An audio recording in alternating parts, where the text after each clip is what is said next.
Okay, let's try this again. Hi, happy Hoerner Happy Hour. It is almost 8 a.m.-ish. Sorry, I'm pretty sweaty. I already taught this morning. It's a beautiful day here. Actually, cool fun fact. I couldn't park outside my apartment today because Ryan Reynolds is shooting a movie around the corner, so I'm going to go stalk him after this. But back to cycling. So, if you guys are on my email list, if you're not, that's okay. But if you are, you got an email yesterday about continuing education. I get so many questions about this. Do my courses count towards CECs? How do I get CECs? How many do I need? How do I keep my certification current? Listen, when I first started and I got my certification, and I remember I found when my expiration date was, and I went on the websites that they have for continuing ed, and I found courses with the exact number of credits that I needed to match to extend my expiration.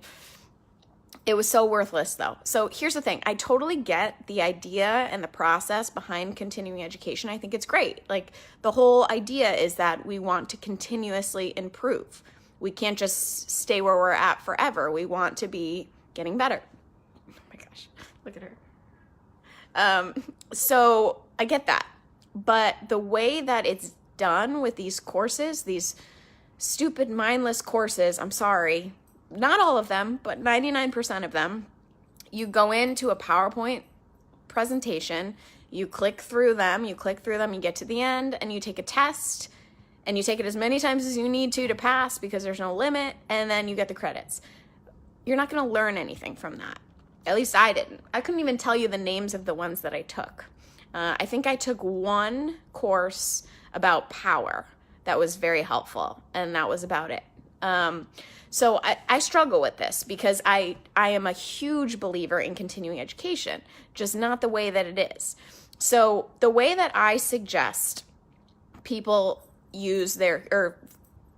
go for their continuing education, it's not with these courses. It's not worrying about CECs. It's not worrying about credits. It's actually worrying about what will make you a better instructor, because that is the freaking point.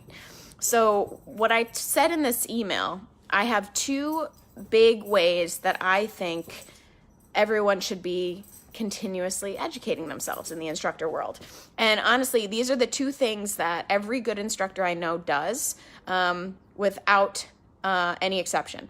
So first thing, and I say this all the time, you guys are going to get sick of me saying this at some point, ride and take other classes with other instructors. And not just riding, not just cycling, but other formats, other modalities.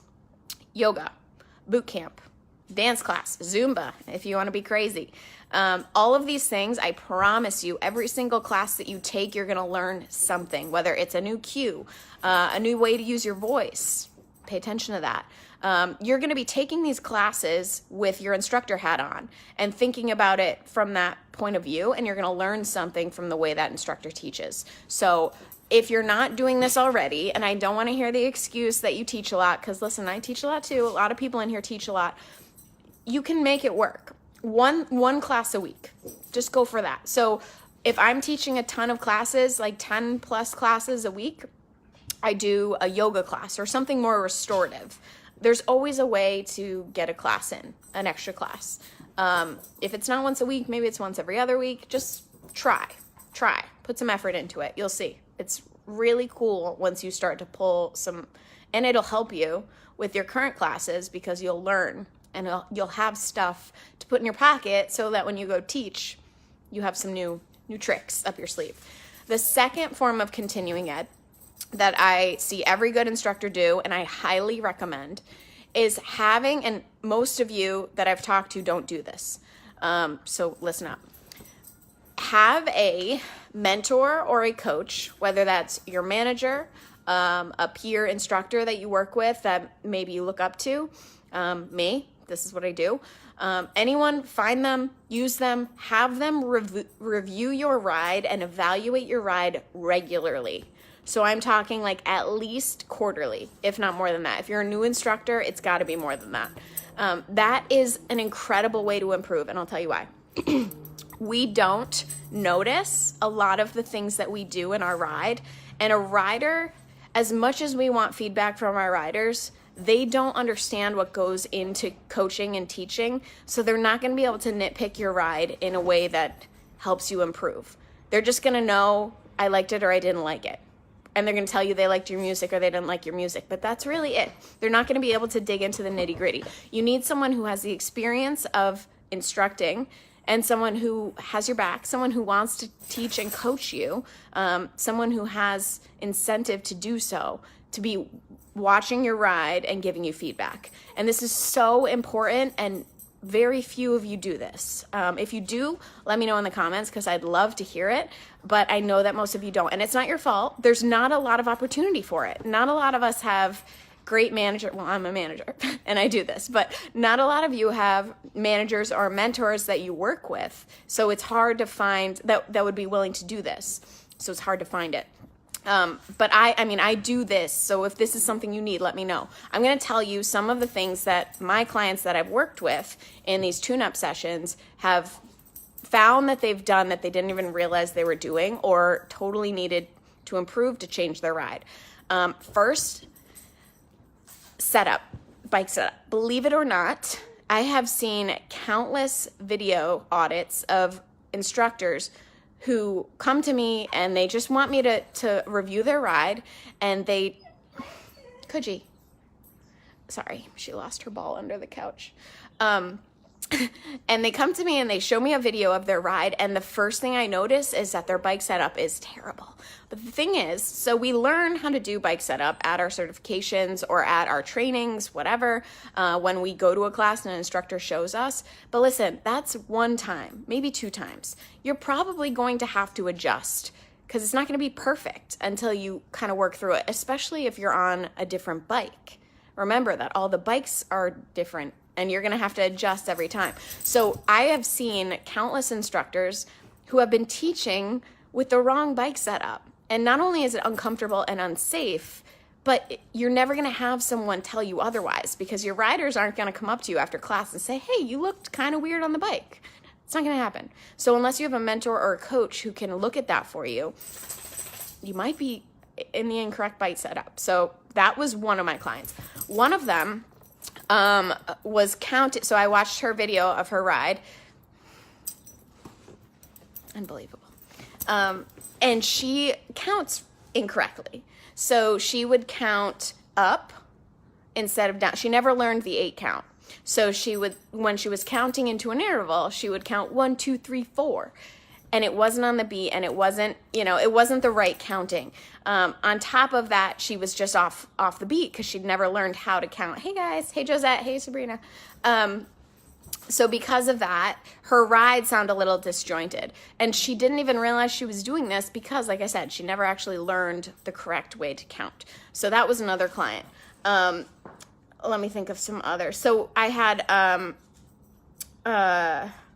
another client who came to me, and she had she liked to ride to, she really loved her music, but she didn't know how to ride to the beat of the music, which is fine. I know a lot of you don't do that. And by the way, you don't have to use choreography to ride to the beat of the music. I think that's a big misunderstanding.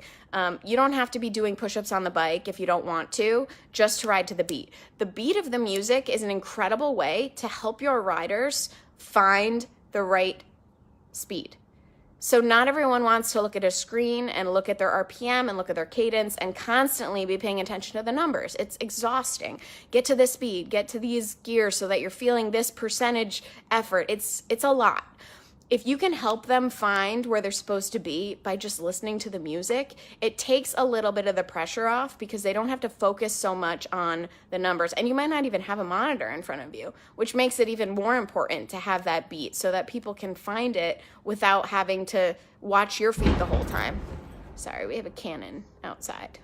I live in a weird neighborhood. So that's another thing that I've helped clients through in these tune-up sessions. There's really just so many things that people don't realize that they're doing, and that's what these tune-up sessions help with. So if you're interested and you want to work with me, I'm happy to do it. If not, I can help you try to find someone who either you work with or work for who could help you, but you really want someone to sit down and watch you ride for maybe 3 or 4 songs, see what you can do, see how you coach, and just honestly pull it apart. Pull it apart, critique you so that you can get better.